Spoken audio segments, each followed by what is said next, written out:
Hello everyone, আমি Mohammad Humayun Rashid. I'm so excited যে আমি একটা ক্র্যাশ কোর্স শুরু করতে যাচ্ছি। এই ক্র্যাশ কোর্সটা হচ্ছে একজন ফুল স্ট্যাক ডেভেলপার কিভাবে ধাপে ধাপে হওয়া যায় সেটার উদ্দেশ্যে। এখানে এই ক্র্যাশ কোর্সটি আমরা অনেকগুলো সেশনে ভাগ করেছি।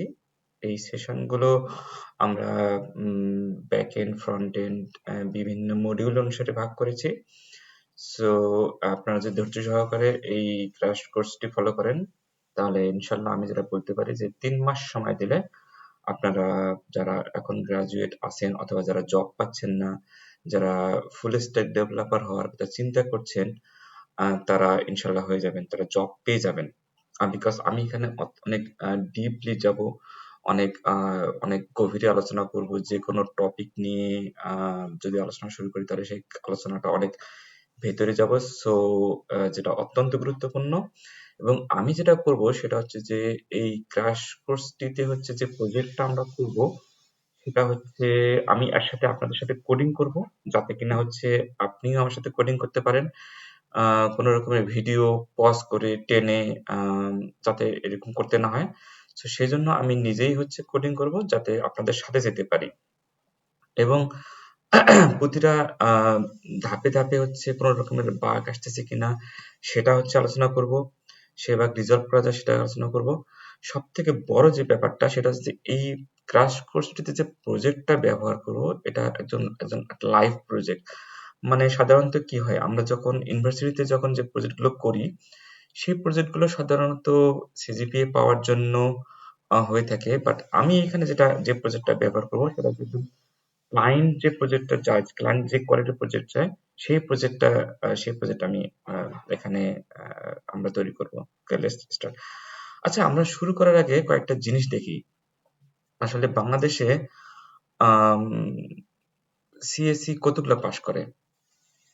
একটু ধারণা আছে কি? দেখেন, প্রতি বছরে 20,000-এর মতো সিএসসি পাস করে। তো এই পাস করার পরে এরা হচ্ছে জবের জন্য হচ্ছে ফাইট করে। তো জব আসলে কতগুলো? বেসিসের তথ্য মতে 2400 বেসিসের সফটওয়্যার কোম্পানি আছে। এবং এই সফটওয়্যার কোম্পানিগুলো যে 2400-র মধ্যে সবকিছু যে অ্যাক্টিভ তা কিন্তু না। এখানে কিছু কিছু কোম্পানি আছে যারা কিনা একদম বসে গেছে, তারা হয়তো আগে রেজিস্টার্ড করছে, ফল করছে, এটা হতেই পারে। সো আমরা যদি অ্যারাউন্ড হিসাব করে দেখি তাহলে প্রত্যেকটা কোম্পানিতে 3 থেকে 4 জন করে কিন্তু যদি ফ্রেশার নেয় বছরের শুরুতে, তাহলে 6,000-এর বেশি হয় না। সো আপনাকে হচ্ছে এই 6,000-এর মধ্যে থাকতে হবে জব পাওয়ার জন্য। এই আলোচনাগুলো আসলে দরকার নেই, বাট এই আলোচনাগুলো আপনার আপনার জানা দরকার। যারা জব পেয়ে গেছেন তাদের জানার দরকার নেই, বাট আপনার জানার দরকার যে আপনি কেন আসলে জবটা পাচ্ছেন না, একজন ফ্রেশার হওয়ার পরে কেন জব পাচ্ছেন না। এটা শুধু বাংলাদেশ না, বাংলাদেশ ইন্ডিয়া সব সব ক্ষেত্রেই এই দ্বিতীয় টপিকটা যে কেন জব পায় না ফ্রেশাররা, অথবা কেন পেতে কষ্ট হয়, অথবা এর সলিউশন কি। প্রথমত হচ্ছে হাই কম্পিটিশন। বিকজ জব পাওয়ার জন্য যে কম্পিটিশনে আসতে হয় সেটা এক একটা সিটের পরিবর্তে প্রায় জব অ্যাপ্লিকেশন পড়ে অ্যারাউন্ড 300-400-র মতো অ্যাপ্লিকেশন পড়ে। আমি আমি আমি নিজে দেখছি যে একটা জব সার্কুলার দিলে, একটা কোম্পানিতে জব সার্কুলার সেখানে মোটামুটি 300-400-র মতো মানে অ্যাপ্লিকেন্ট যারা তারা অ্যাপ্লিকেশন করে। সো চিন্তা করে দেখেন, 300-400 অ্যাপ্লিকেশন থেকে বাছাই যাচাই বাছাই করার পরে সেখান থেকে অথবা 10 জন আমরা সিলেক্ট করি। সরি, আমি একটু চা খেয়ে নিই। এই 10 জন থেকে ইন্টারভিউ নেওয়ার পরে দেন হয়তোবা সেখান থেকে 3 থেকে 4 জন নেওয়া হয়। তার মানে কত বড় হচ্ছে একটা কম্পিটিশন মার্কেট। আসলে কম্পিটিশনটা কিভাবে হয়, কম্পিটিশন থেকে কিভাবে আমরা নেই, সেটা হচ্ছে আমরা অনেকগুলো স্কিল দেখি, যার ফলে যেটা হচ্ছে প্র্যাকটিক্যালি এক্সপিরিয়েন্সটা অনেক বড় ফ্যাক্টর। আমরা যে প্রশ্নগুলো করি এই প্রশ্নগুলো যখন একজন ফ্রেশারকে করা হয় অথবা যখন একজন জুনিয়র ডেভেলপ করা হয়, তখন আমরা যাচাই করে দেখি যে সে হচ্ছে এই এই এই এক্সপিরিয়েন্সের সাথে সে কতটা রিলেটেড। আপনি যদি ফ্রেশার হওয়ার পরে যদি ফ্রেশার হয়ে যদি এই প্রশ্নগুলো অ্যান্সার দিতে পারেন, দ্যাট মিনস আপনি অনেকখানি আগায় থাকলেন। সো এটা একটা খুবই ইম্পর্টেন্ট যে আপনার এই প্র্যাকটিক্যাল এক্সপিরিয়েন্স আছে। এখন ধরেন যে ১০ জন ছেলের মধ্যে কারো কোনো এক্সপিরিয়েন্সই নেই, সে জাস্ট একাডেমিক সার্টিফিকেশন করে আসছে, আর আপনার হচ্ছে প্র্যাকটিক্যাল এক্সপিরিয়েন্স আছে, তাহলে কাকে প্রিফার করবে? আপনাকেই প্রিফার করবে। সিজিপিএ খারাপ হলে আপনাকে প্রিফার করবে, কারণ হচ্ছে যে দেখবে যে আপনি হচ্ছে আপনি এইটার সাথে অনেক আগে থেকে জেনে মানে জানেন। এটা নিয়ে আরো পরে আলোচনা করব আমরা। তারপরে যে প্রবলেম সলভিং এক্সপিরিয়েন্স থাকে না আমাদের, কমিউনিকেশন স্কিল, এটা তো অনেক বড় ইম্পর্টেন্ট একটা ব্যাপার। আম, যে আপনি কিভাবে কমিউনিকেট করছেন ক্লায়েন্টের সাথে। কমিউনিকেশন স্কিলের জন্য যে ইংলিশ জানতে হবে, অবশ্যই জানতে হবে ইংলিশ, বাট বাংলা দিয়ে কমিউনিকেশন স্কিল হয়। আমরা এটা নিয়ে পরে আরেকটা সেশন করবো যে কিভাবে হচ্ছে এটা ওভারকাম করা যায়। এই সেশনটা আমরা স্কিপ করতে পারি, আমি এটা বড় একটা সেশন করব, এবং কিভাবে এটা ওভারকাম করা যায় সেটা নিয়ে আমি আলোচনা করব। ঠিক আছে, আমি এটা এটা স্কিপ করি, আমি এটা ভিডিওতে আমি পরে দেবো। ফুল স্ট্যাক ডেভেলপার কেন হবেন? আপনি ধরেন যে আপনি বিদেশ যেতে চাচ্ছেন, অথবা আপনি অন্য ট্র্যাকে যেতে চাচ্ছেন, ব্যাক এন্ড ফ্রন্ট এন্ড হতে চাচ্ছেন। সো এই ফুল স্ট্যাক ডেভেলপার এই কোর্সটা যদি আপনি করেন, তাহলে আপনি একই সাথে অনেকগুলো পাথ আপনার জন্য খোলা থাকতেছে। আপনি ওয়েব ডেভেলপার আপনি হতে পারবেন, আপনি ব্যাক এন্ড ডেভেলপার হতে পারবেন, ডাটাবেস স্পেশালিস্ট হতে পারবেন। আপনি যে বিদেশ যেতে চান সেক্ষেত্রে কিন্তু এটাই দরকার, আপনার কিন্তু জানতে হবে। না জানলে আপনি বিদেশ গিয়ে তো আপনাকে হচ্ছে এই জবই করতে হবে। সো সেখানে তো আপনাকে কেউ শেখাবে না, আপনাকে নিজেকেই শিখতে হবে। আপনার একটা সলিড ফাউন্ডেশনের জন্য দরকার, কারণ আপনি স্টার্টিং এ যদি একটা কোর্সের সাথে পরিচিত হন এবং কোর্স যদি ফুল করেন, তাহলে যখন আপনি আস্তে আস্তে সিনিয়র ডেভেলপার হবেন, তখন এই ফাউন্ডেশনটা আপনার কাজে লাগবে। স্টার্ট উইথ স্মল প্রজেক্ট, এটা হচ্ছে আপনি শিখে আসলেন, পড়াশোনা করতেছেন, আপনি ইউটিউব ভিডিও দেখে আপনি শিখতেছেন, কিন্তু এটা কোনো কাজে লাগবে না। কারণ ইউটিউব ভিডিওতে শুধুমাত্র দেখানো হয়, পড়ানো হয়, আপনি সেটা পড়ছেন, আমিও পড়ি, কিন্তু যতক্ষণ না পর্যন্ত আপনি কাজে না লাগাচ্ছেন, যতক্ষণ না পর্যন্ত আপনি কোড করছেন, যতক্ষণ না পর্যন্ত আপনি প্রজেক্টটি ইমপ্লিমেন্ট করছেন না, ততক্ষণ পর্যন্ত এটা মনে থাকবে না, প্লাস আপনি ডিপে যেতে পারবেন না। এই জন্য একটা স্মল প্রজেক্ট জানা করা খুবই জরুরি। আপনি যেখানে যেভাবেই করেন না কেন, একটা প্রজেক্ট শুরু করা দরকার। সো আমি যেহেতু শুরু করছি এবং আমি যেহেতু এটার প্রতিটা টপিক নিয়ে আলোচনা করবো, সো এই প্রজেক্টটা আপনার জন্য কাজে লাগতে পারে। প্র্যাকটিসিং ডেইলি কোডিং, এটা আসলে গিটহাবে এই প্রজেক্ট আপনি নিজে করে এই প্রজেক্ট আপনি গিটহাবে রাখতে পারেন এবং পরে রেফারেন্স হিসেবে দেখাতে পারেন, যাতে কিনা ইন্টারভিউরা যখন দেখে তখন আপনার প্রজেক্ট দেখতে পারে যে হ্যাঁ, এই ছেলেটা এই প্রজেক্টটা করছে, তার মানে সে আগে থেকেই একটু জানে। So are you ready? Okay, let's start. আমার সম্পর্কে একটু বলে নেই। আমি মোহাম্মদ হুমায়ুন রাশেদ। আমার অলমোস্ট 15 বছরের মতো এক্সপিরিয়েন্স, এখনো কোডিং করছি। আমি অনেকগুলো কোম্পানিতে কাজ করেছি এবং তার মধ্যে সফটওয়্যার কোম্পানি ছিল ম্যাক্সিমাম। আমি রিলায়েন্স সোর্সে কাজ করছি, আমি জেটিএ তে ছিলাম। জেটিএ এর এক্সপিরিয়েন্সটা আমি শেয়ার করবো আরেকদিন। সেখানে প্রজেক্ট ম্যানেজ করা যায় কিভাবে সেটা নিয়ে আমি ডিসকাস করব, কারণ সেখানে আমি প্রজেক্ট ম্যানেজার হিসেবে ছিলাম। আমি এক্সেরা সলিউশনে ছিলাম, ডিটিসিএল এ ছিলাম, ইনসাইট ইন টেকনোলজিতে ছিলাম, জেনারেল অটোমেশনে ছিলাম। অলমোস্ট অনেক দিন ধরেই কাজ করছি এবং কোডের সাথে আছি। সো আমার এক্সপিরিয়েন্স বাদ দিয়ে আমি সরাসরি যাই আমরা কি করব। সো আমরা যেটা করবো সেটা আমরা স্টেপ বাই স্টেপ আমরা প্ল্যানিং করবো একটা প্রজেক্টের। একটা প্রজেক্ট কিভাবে শুরু করব, কোডিং করব, ডেটাবেস তৈরি করব, ডেভেলপমেন্ট করব, মানে সবকিছুই করব। এই সবকিছু করলে যেটা হবে যে আপনাকে কেউ মানে অন্ধকে হাইকোর্ট দেখানো এটা হবে না। মানে অন্য দেখা যাবে যে কোয়ালিটি কিউএ টিম আপনাকে বোঝাচ্ছে যে না এটা এরকম ভাবে হবে, অথবা ফ্রন্ট এন্ড আপনাকে বোঝাচ্ছে যে না ওটা ওইভাবে। বাট এটা করলে হবে কি যে আপনি সব দিকে আপনার টাচ থাকলো, আপনাকে আপনি সবকিছু বুঝতে পারবেন। ফ্রন্ট এন্ডে কিভাবে কাজ করতে হবে, ব্যাক এন্ডে কিভাবে কাজ করতে হবে, ডেটাবেসে কিভাবে কাজ করতে হবে, যেটা খুবই দরকার। ঠিক আছে, সো আমরা শুরু করি।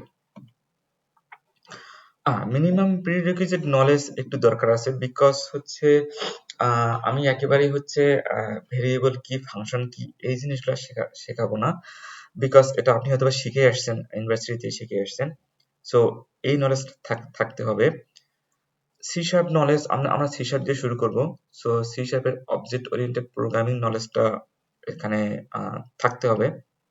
না থাকলেও আমি শিখাই নেবো। আমি আর কিছু ভিডিও তৈরি করব এই অবজেক্ট ওরিয়েন্টেড প্রোগ্রামিং এর উপর। বাট না থাকলে আপনি শুরু করতে পারেন। এখানে আম, মানে শুরু করলে আপনি বুঝতে পারেন যে কোথায় আপনার গ্যাপটা হচ্ছে। ফ্রন্ট এন্ড হিসেবে আপনাকে HTML, CSS, জাভাস্ক্রিপ্ট বেসিক নলেজটা থাকতে হবে। জাভাস্ক্রিপ্টের নলেজ না থাকলেও আমি শুরু করে দেন। এবং আস্তে আস্তে হচ্ছে আপনি অন্যান্য ভিডিওগুলো দেখা শুরু করেন জাভাস্ক্রিপ্ট কিভাবে কাজ করে। সো দুইটা প্যারালালি চালান। তাহলে হবে কি যে দুইটা একসাথে চালালে আপনি অ্যাডভান্সও শিখতেছেন, বেসিকও শিখতেছেন। রিয়াক্টের অথবা অ্যাঙ্গুলারের আমরা এই প্রজেক্টে অ্যাঙ্গুলার দিয়ে শুরু করব। পরেই আমরা রিয়াক্ট দিয়ে একটা প্রজেক্ট শুরু করব। সো অ্যাঙ্গুলারে এই প্রজেক্টটা করতে গেলে যতটুকু একদম বেসিক নলেজ সেটা যদি নাও থাকে আপনি একটু সাইড বাই সাইড অ্যাঙ্গুলারের ভিডিও দেখা শুরু করেন। কারণ আমরা এখানে প্রথমে ব্যাকএন্ড দিয়ে শুরু করব। সো ব্যাকএন্ড দিয়ে শুরু করলে আপনি ব্যাকএন্ডটা শিখেন, সাথে হচ্ছে আপনি সাইড বাই সাইড অ্যাঙ্গুলারের ভিডিওগুলো দেখেন। তাহলে হবে কি যে ব্যাকএন্ড শেষের সাথে সাথে আপনি অ্যাঙ্গুলারের একটু আগায় থাকবেন, তখন এখানে আপনি অ্যাডজাস্ট করতে পারবেন। ডেটাবেস হিসেবে আমরা ডেটাবেসের বেসিক নলেজ থাকতেই হবে আপনাকে। সরি, চা খেয়ে নিচ্ছি একটু। এসকিউএল কুইরি এগুলা খুব ভেরি সিম্পল কুইরি, এটা শিখে নেবো আমি। ডাটাবেস এসকিউএল কিভাবে সেটআপ দিতে হবে, কিভাবে একটা প্রজেক্ট তৈরি করতে হবে, সেটা আমি এখানে দেখাবো। ভিজুয়াল কোড করার জন্য ভিজুয়াল স্টুডিও আর ভিজুয়াল স্টুডিও কোড দুটাই আমরা ইউজ করব। বেসিক্যালি ভিজুয়াল স্টুডিওটা ইউজ করব হচ্ছে ব্যাক এন্ডের জন্য, আর ভিজুয়াল স্টুডিও কোডটা আমরা করব ফ্রন্ট এন্ডের জন্য। ভিজুয়াল স্টুডিও কোড দিয়েও করা যাবে, কিন্তু সেটাও দেখাবো। কিন্তু কমফোর্টের ব্যাপার আছে একটা, যে আমি কমফোর্ট ফিল করি যে ভিজুয়াল স্টুডিও দিয়ে হচ্ছে ব্যাক এন্ড করা এবং কোড দিয়ে হচ্ছে ফ্রন্ট এন্ড করা। কমান্ড লাইন কিছু দেখাবো যেগুলো কোনো খুব কাজে লাগে আমাদের। কমান্ড লাইন গুলো হচ্ছে অনেকগুলো কমান্ড লাইন আছে প্রজেক্ট রান করার জন্য, অ্যাঙ্গুলার প্রজেক্ট কমান্ড বিল্ড করার জন্য, প্লাস গিটে হচ্ছে প্রজেক্টগুলো আপ করার জন্য, কমিট করার জন্য, সেগুলো আমি দেখাবো। সব থেকে বড় কথা আপনাকে হচ্ছে লার্নিং এর মানে উইলিংনেস থাকতে হবে, আপনাকে জানার ইচ্ছা থাকতে হবে। একটা জিনিস কি ভাইয়া, সেটা হচ্ছে যে আপনি না জানলে আসলে কেউই আপনাকে রাখবে না। মানে সফটওয়্যার কোম্পানি তো আপনাকে দিয়ে কাজ করাবে, মানে এটা তো আমাদের চ্যারিটি ফার্ম। আপনাকে দিবে একটা ক্লায়েন্টের আন্ডারে, অথবা আপনাকে একটা প্রজেক্টের আন্ডারে দিবে। সো যখন আপনি ধরতে পারছেন না, অথবা প্রজেক্ট আপনি মানে করতে পারছেন না, তখন কিন্তু আপনার মোট ৩ মাস থেকে প্রবাবেশন পিরিয়ড। সো ৩ মাসেই হচ্ছে কোম্পানি সিদ্ধান্ত নেয় যে আমরা এই এমপ্লয়িটাকে রাখবো নাকি রাখবো না। সো এই ৩ মাস হচ্ছে মেন খেলা। এই ৩ মাসে যদি আপনি দেখাতে পারেন যে আপনি হচ্ছে প্রজেক্ট ধরতে পারছেন, মানে প্রজেক্টের কোথায় গিয়েছে সেটা বুঝতে পারছেন, তাহলে কিন্তু কোম্পানি বুঝবে যে না, এই ছেলেকে দিয়ে কাজ হবে আমার। সো তারা কিন্তু তখন আপনাকে রাখবে।